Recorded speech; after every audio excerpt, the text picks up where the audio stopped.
এ কি, সবাই আছে কিন্তু কই তাকে তো দেখছি না। তাকে আর দেখবেন কি করে মহারাজ?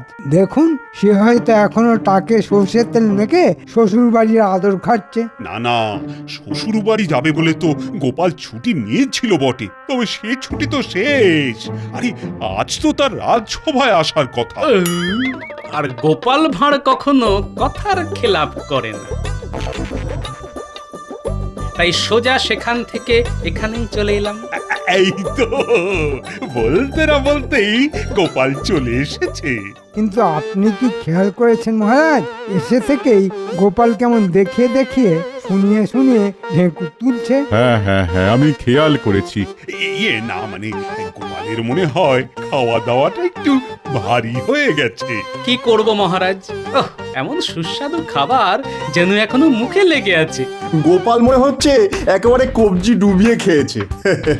তবে শাস্ত্রে লেখা আছে অতি ভোজন স্বাস্থ্যের পক্ষে অত্যন্ত ক্ষতিকারক। বৃথাই বলা, গোপাল এসব কথা এক কান দিয়ে ঢোকাচ্ছে আর এক কান দিয়ে বার করে দিচ্ছে। না না না না, তা কেন হবে? ওই তো গোপাল খুঁটিনাটি শুনছে আর মিটি মিটি হাসছে। ওই হাসিটাই হবে মহারাজ। তবে গোপাল যা কিপটে, তাতে নিজে সবার খাবে, তবে সবার জন্য নিজে কিছু খরচ করবে না। আমি মন্ত্রী মশাইয়ের সঙ্গে একমত। এই কথা স্বীকার করতেই হবে, গোপাল কিঞ্চিত নয় বরং বাড়াবাড়ি রকমের মিতব্যয়ী। এটা আমি কি শুনছি, তুমি নাকি কিপটে? এই তো টেকো ব্যাটা এবার আচ্ছা পেঁচে পড়েছে। তাই না হয় মেনেই নিলাম আমি কৃপণ, কিন্তু কিপটে কে নয় মহারাজ? তাই তো, এই প্রশ্নের এখন আমি কি উত্তর দিই? এই হলো গোপালের কারসাজি। যেই দেখলো নিজে আটকে গেছে, অমনি সবাইকে নিয়ে টানাটানি শুরু করেছে।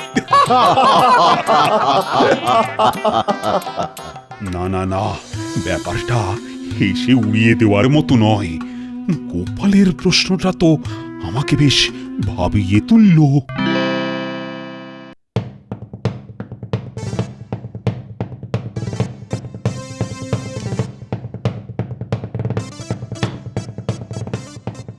আচ্ছা মহারাজ, কি হয়েছে আমি তো কিছুই বুঝতে পারছি না। চিন্তাটা কি সেটা তো বলবেন। চিন্তা হলো আমার সভাসদদের মধ্যে কে সব থেকে বেশি কৃপণ সেটা আমায় জানতে হবে। ওহো, এই কথা! আমি ভাবলাম কি না কি। না না মহারানী, ব্যাপারটা ওরকম উড়িয়ে দেবার মতো নয়। এই একটা চিন্তাই সকাল থেকে আমাকে বিচলিত করে রেখেছে। তাহলে এখন কি করবেন আপনি মহারাজ? সেটাই তো ভাবছি। একদিকে মন্ত্রী তো অন্যদিকে আবার গোপাল। সভাকবি, সেনাপতি, অমাত্য, পণ্ডিত এদেরই বা বাদ দেবেন কেন মহারাজ? এই দেখো, তুমি তো দেখছি সব কেমন আমার গুলিয়ে দিলে। তবে আমার মাথায় একটা বুদ্ধি এসেছে। তবে আর চুপ করে বসে না থেকে বলো বলো, বলে ফেলো। আরে বুদ্ধিটা কি? আপনি বরং সভার সবাইকে কিছু না কিছু দিতে বলুন আপনাকে। যে যেমন দেবে তাই দেখেই আপনি বুঝে যাবেন কে কৃপণ আর কে দানি। তোমারও যেমন বুদ্ধি রানী। আরে আমি চাইলে সবাই তো আমাকে খুশি করার জন্য বেশি বেশি দেবে, তবে আর আসল কথাটা জানবো কি করে? তবে তো আপনাকে কোনো সাধু সন্ত বা যোগী পুরুষকে ধরে আনতে হবে মহারাজ, যিনি হাত গুনেই আপনার প্রশ্নের উত্তর দিয়ে দেবেন। আরে আরে আরে, এইটা এইটা এইটা, এবার একটা বুদ্ধি যেন টুক করে উঁকি মারছে আমার মাথার ভেতরে। মনে হচ্ছে এতেই কাজের কাজটা হবে। হ্যাঁ, এ আবার আপনার কেমন হেয়ালি? না না না না, কোনো হেঁয়ালি নয়। তুমি শুধু আমি যা বলছি সেটাই প্রচার করে যাও।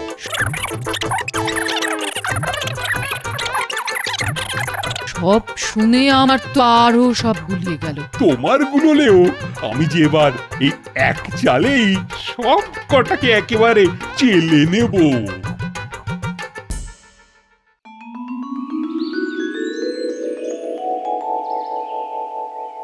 কি হলো, সবাই ওরকম উসকুস উসকুস করছো কেন? উসখুস তো করবেই মন্ত্রী মশাই। রাজসভায় মহারাজ নেই, মানে এ যেন অনেকটা ওই ধর আছে কিন্তু মুন্ডু নেই তেমন ব্যাপার। তাই না? গোপাল ঠিকই বলেছে, রাজা না থাকলে রাজসভার হবে কি করে? কিন্তু ব্যাপারটা কি হলো সেটাই তো বুঝতে পারছি না। মহারানী খবর পাঠিয়েছেন এক ত্রিকালজ্ঞ সাধু হিমালয় থেকে নেমে এসেছেন মহারাজকে গুরুমন্ত্র দেবেন বলে। তাই এক সপ্তাহ মহারাজ রাজসভায় আসতে পারবেন না। হঠাৎ করে মহারাজ আবার এইসব মন্ত্রতন্ত্র নিয়ে মাথা ঘামারি গেলেন কেন? বেশ তো চলছিল। কই, আগে তো এমন কিছু শুনিনি কখনো। আগে শোনি বলে আর কখনো যে শুনবে না এমন কথা কোথাও লেখা আছে না? মনে হচ্ছে মহারাজের মাথাটা আচ্ছা করে চিবিয়ে সাধু বাবা ভালোই মালকুড়ি গেঁড়াবে। চোরের মন তো বোঁচকার দিকেই পড়ে থাকবে। আপনি কি আর ভালো কিছু ভাবতে পারবেন? তুমি কি আমার কিছু বললে গোপাল? না না, বলছিলাম যে ওই আশেপাশে তো কত কি হচ্ছে। এবার না হয় আমরা দেখব ওই মহারাজ যতদিন না আসছেন ততদিন মন্ত্রী মশাই ছড়ি ঘোরাচ্ছেন। কি আশ্চর্য! মন্ত্রী মশাই পিত্রাঘাত করবেন, এমন কাণ্ড হলে তো সবকিছু লন্ডভন্ড হয়ে যাবে। গোপালের যেমন কথা, শরীর কেন ঘোরাবো? আমি তো মহারাজের দেখানো পথে মন প্রাণ দিয়ে রাজকার্য পরিচালনা করব। আর আমরা মহারাজ কবে গুরুমন্ত্র নিয়ে ফিরে আসেন তার দিন গুনবো।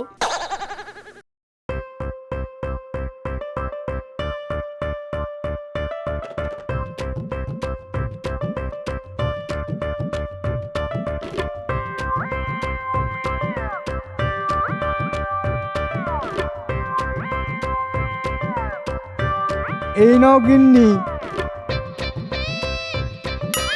কাতলা মাছের মাথা, পুঁই শাক, কুমড়ো সব একেবারে বেছে বেছে এনেছি। আজ কিন্তু গিন্নি ওই শাক চচ্চড়ি করতেই হবে। বলি, কেমন রাজকার্য করতে তুমি যাবে শুনি? কি এমন শুভ কাজ আছে যার জন্যে মাছের মাথা দিয়ে শাক খেতে হবে? আছে আছে গিন্নি, মহারাজ এখন কোনো এক সাধু বাবার খপ্পরে পড়ে গুরুমন্ত্র নিচ্ছেন। তাই আজ থেকে এখন কদিন আমি মহারাজ। ওহ, আমি কি এমনি এমনি লাফাচ্ছি? সে মহারাজে হও আর যাই হও, আজ নয় কাল, কাল নয় পরশু করে আমাকে খালি ভুলিয়েই যাচ্ছ। কিন্তু এবার আমি আর ভুলছি না। তোমায় কিচ্ছু ভুলতে হবে না, আমার সব মনে থাকবে। কে আছো ঘরে?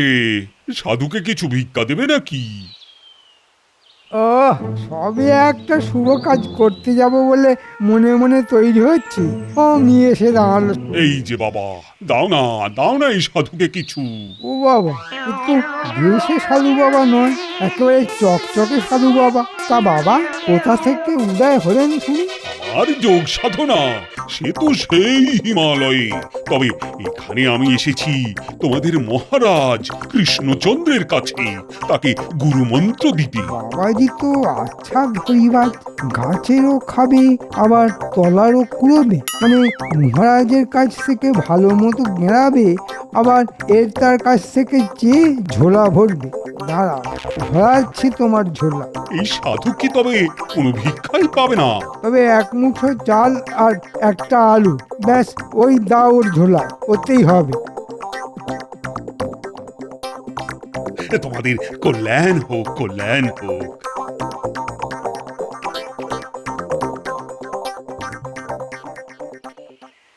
কই গো গিন্নি, দাও ঘ্যাঁট চচ্চড়ি ডালনা যা হোক কিছু একটা দিয়ে চাটি ভাত দাও দেখি, আমার যে বড় দেরি হয়ে যাচ্ছে।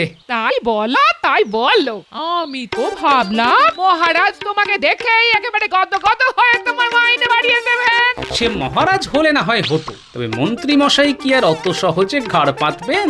তোমার যত হম্বি তম্বি সব এখন নেই। হ্যাঁ, যাও দেখি মন্ত্রী মশাইকে বাগে এনে কেমন গুছিয়ে ফেলতে পারো। তার কেমন করে হবে গিন্নি? মন্ত্রী মশাইয়ের সঙ্গে যে আমার একেবারে আদায় কাঁচকলায়। তার মানে তুমি আবার মন্ত্রী মশাইয়ের সঙ্গে ঝগড়া করেছো? কি অলক্ষণে কথা রে বাবা। না দিদা, কোনো অলক্ষণের কথা নয়, বরং লক্ষণ খুব ভালো। আমরা এক্ষুনি নিজের চোখে দেখে এলাম। এই কি দেখে এলি রে তোরা? দেখলাম এক সাধু বাবা রাস্তায় রাস্তায় ঘুরে বেড়াচ্ছেন আর সবার মঙ্গল কামনা করছেন আর ভিক্ষা গ্রহণ করছেন।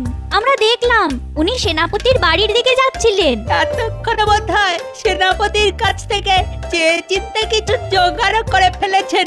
তোদের কথাবার্তা শুনে তো মনে হচ্ছে ইনি মহারাজের সেই সাধু বাবা যিনি মহারাজকে গুরুমন্ত্র দিতে এসেছেন।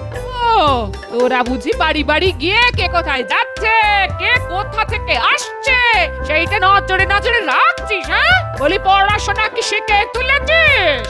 না না, সে বললে হয়। পড়াশোনা করেছে, ঘোড়া গাড়ি চড়েছে, তাই আর কিছু করি না করি পড়াশোনা তো করতেই হবে। আমরা তো টাটকা টাটকা দেখলাম আর টলে যাওয়ার পথে দাদুকে সেটা বলে গেলাম। এই চল চল, আমাদের দেরি হয়ে গেলে পণ্ডিত মশাই কিন্তু নড়ার বদলে এক পা তুলে দাঁড় করিয়ে দেবেন। মন্ত্রী তো কোনো রকমে কেঁদে কুকিয়ে এক মুঠো দিল। সেনাপতি বলল, ঘোড়া কেনা বেচা করে তেমন কোনো লাভের মুখ দেখেনি, তাই একটা আধুলি দিয়ে বিদেয় করল। অমাত্য একটা আধুলি দিল বটে, তবে তাও আবার অচল। আবার বলল, এই দিয়ে নাকি নুন তেল ডাল সব কিনে নেওয়া যাবে। যাই এবার পণ্ডিতের কাছে গিয়ে দেখি সে আবার কি গল্প শোনায়। চারে কে চার দুগুণে 8, 3 4 12। পণ্ডিত মশাই আমাকে চিমটি খাচ্ছে। মিথ্যে কথা, ওই আমার চুল ধরে টানছে। পণ্ডিত মশাই, এই দেখুন না, আপনার টিকিতে একটা টিকটিকি টুকি করছে। এই কে কোথায়? ছোড়াগুলো দেখছি চালিয়ে মারলো। দাঁড়া, কান ধরে দাঁড়া। পড়াশোনা উঠিয়ে দিয়ে তোলে তো দেখছি কান ধরে উঠবোস চলছে। এই সাধু বাবা আবার বলানি কমানি এখানে কখন এসে হাজির হলেন? এখানে কি চাই? আমি এসেছিলাম কিছু দান সংগ্রহ করতে, তাই যদি। ও তাই বলুন, সেই জন্যই এখানে ঘুরঘুর করছেন বুঝি? তা সাধু বাবার কোথা থেকে আসা হচ্ছে শুনি? আমি আপাতত মহারাজ কৃষ্ণচন্দ্রের কাছ থেকেই আসছি। ওনাকেই মন্ত্র দিতে এসেছি আমি। ওরে বাবা, তবে আর আমি কি দেব আপনাকে? আমিই তো বরং খবর নেব কেমন করে কি জোগাড় হলো ওখান থেকে। বেশি হলে এই দরিদ্র ব্রাহ্মণকেও না কিছু দিয়ে যাবেন। এই মরেছে, এ তো দেওয়ার বদলে নেওয়ার কথা বলছে। তবে কি কিছুই পাবো না আমি? এসেছেন তখন খালি হাতে কি আর ফেরানো যায়? এই নিন 2টো বাতাসা, পথে ঘুরে ঘুরে ক্লান্ত হয়ে গেলে চিবিয়ে জল খেয়ে নেবেন।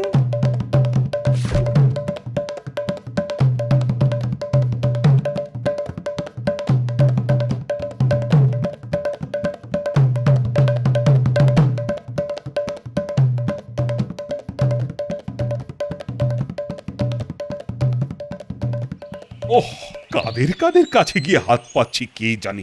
বিজ্ঞানী নিজের আবিষ্কার করা একটা বড়ি দিয়ে বলল, থোড় বড়ি খাড়া দিয়েই খাওয়া দাওয়া সারা যায়। তাই এর থেকে বেশি কিছু দেওয়ারও নেই আর নেওয়ারও নেই।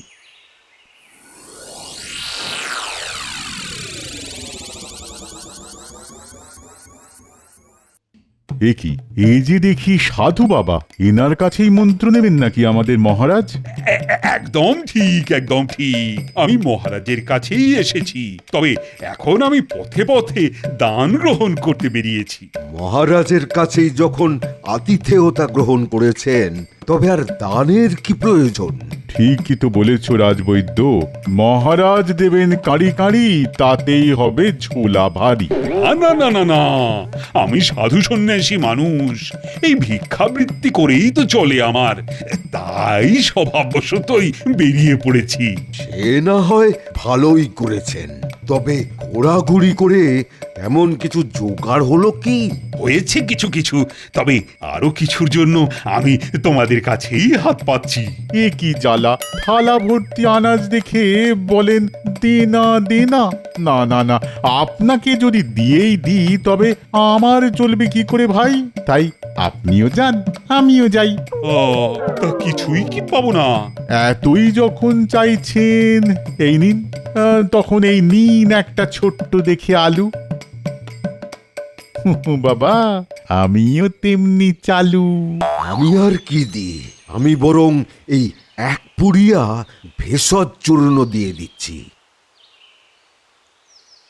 এটা খেলে খাওয়ার পরে হজম হবে অতি সহজে। চেয়ে চিনতে তবে এই জুটলো এতক্ষণে। দেখি দেখি আর একটু এগিয়ে দেখি।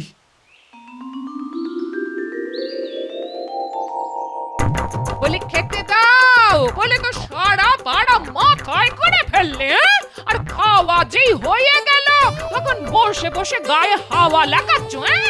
হাওয়া লাগাচ্ছি না গিন্নি, বরং হাঁ করে বসে ভাবছি কি দিয়ে কি খেলাম। শুধু দাদুকে খাওয়ালেই হবে, আর দাদুর এই সৈন্যবাহিনীর কি হবে? দাদু খেলে আমরাও খাবো, আনন্দে বগল বাজাবো। এই রাজানো একেবারে তককে তককে ছিল, হ্যাঁ? তাহলে বুঝে একেবারে খাল কেটে ঢুকে পড়েছে। খাল কেটে তো কুমির ঢোকে, আমরা কি তাই নাকি? নাও গিন্নি, এবার সামলাও। একটা বেফাস কিছু বলেছে তো রক্ষে নেই, একেবারে ক্যাঁক করে ধরবে। দাও দাও, কি উত্তর দেবে দাও। আমিও তো তাই বলছি বাবা, দাও দাও, কি দেবে দাও। তিনি তো সেই সাধু বাবা, তিনি পথে পথে ঘুরে বেড়াচ্ছেন। এই বাবা যখন নিচে থেকেই আমাদের বাড়ি এসেছেন, হ্যাঁ? তখন আসুন একটু না হয় জিরিয়ে নিন, আমি বরং একটু জল বাতাসের ব্যবস্থা করি। হ্যাঁ, তবে এমন সময় যখন গরিবের বাড়িতে এসেছেন, তখন দুপুরে দুমুঠো না খাইয়ে কিন্তু ছাড়ছি না। না না না না, তার আর কি দরকার। আমি তো মহারাজের কাছেই এসেছি, সেখানেই ফিরে গিয়ে না হয় একটু চালে ডালে ফুটিয়ে নেব। তা বললে তো হবে না। সাধু বাবাকে সেবা করার সুযোগ মহারাজ একা কেন পাবেন? আমাদের যেমন সাধ্য আছে তেমন করেই না হয় করব। দেখেছিস দাদু আর দিদা কেমন অতিথি সেবা করার জন্য ছটফট করছে? তাই তো দেখছি। আপনি এখন এখানেই বিশ্রাম করুন কেমন? আর চাল ডাল আনাজপাতি যেমন যা আছে সেসব না হয় পোটলা বেঁধে ব্যবস্থা করে রাখছি, যাওয়ার সময় নিয়ে যাবেন। না না না না, তার আর কি দরকার। আর আমি যদি সব বেঁধে ছেড়ে নিয়ে যাই তবে তোমাদের কি থাকবে বাবা? কেন, আপনার আশীর্বাদ ওটা যদি মাথার উপরে থাকে তবে আমাদের আবার ঠিক জুটে যাবে। আরে এই বলি তোরা দাঁড়িয়ে দাঁড়িয়ে কি দেখছিস? হ্যাঁ, এই নে নে নে, এই সাধু বাবাকে বসার ব্যবস্থা করে দে।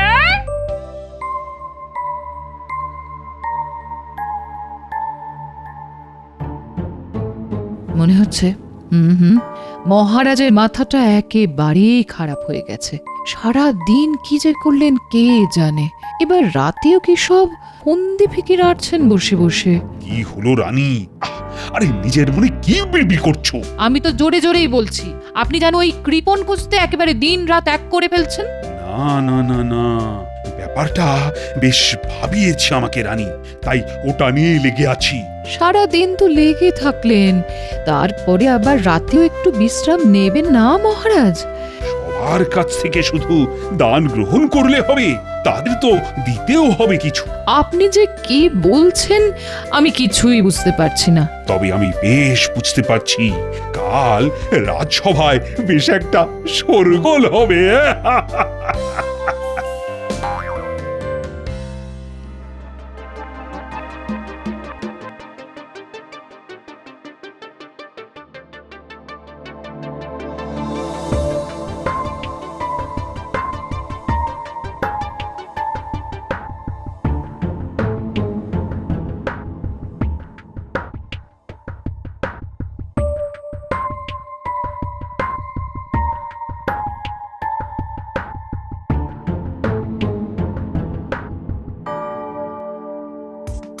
কি সভা আলো করে বসার বদলে সবাই যেন মুখ কালো করে বসে আছে।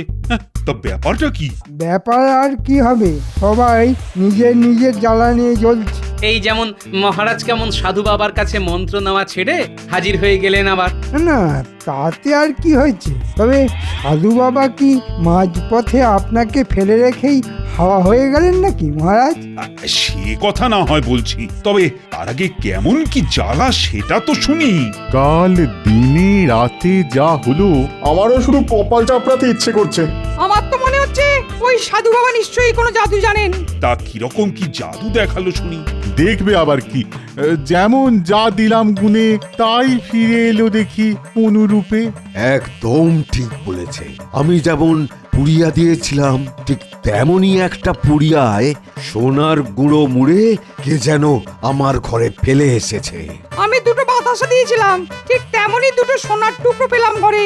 আমিও তো এক মুঠো চাল আর আলুর পরিমাণ মতো সোনার টুকরো আর গুঁড়ো গাঁড়া পেলাম। আরে গোপাল, তুমি কি পেলে? মানে তোমার সঙ্গেও এমন কিছু হয়নি বুঝি? আগে আমি ঝোলা ভরে যেমন দিয়েছি তেমনই ঝোলা ভরে পেয়েছি মহারাজ। বাবা বাবা বাবা, কিন্তু মানে তুমিও তো সবার মতো একটু আধটু দিয়েই হাত ঝেড়ে ফেলতে পারতে। মহারাজ, দেওয়ার আনন্দ তো পাওয়ার থেকে অনেক বেশি, তাই সাধু বাবাকে দেওয়ার ব্যাপারে আমি আর আমার গিন্নি দুবার ভাবিনি। সাবাস গোপাল, সাবাস।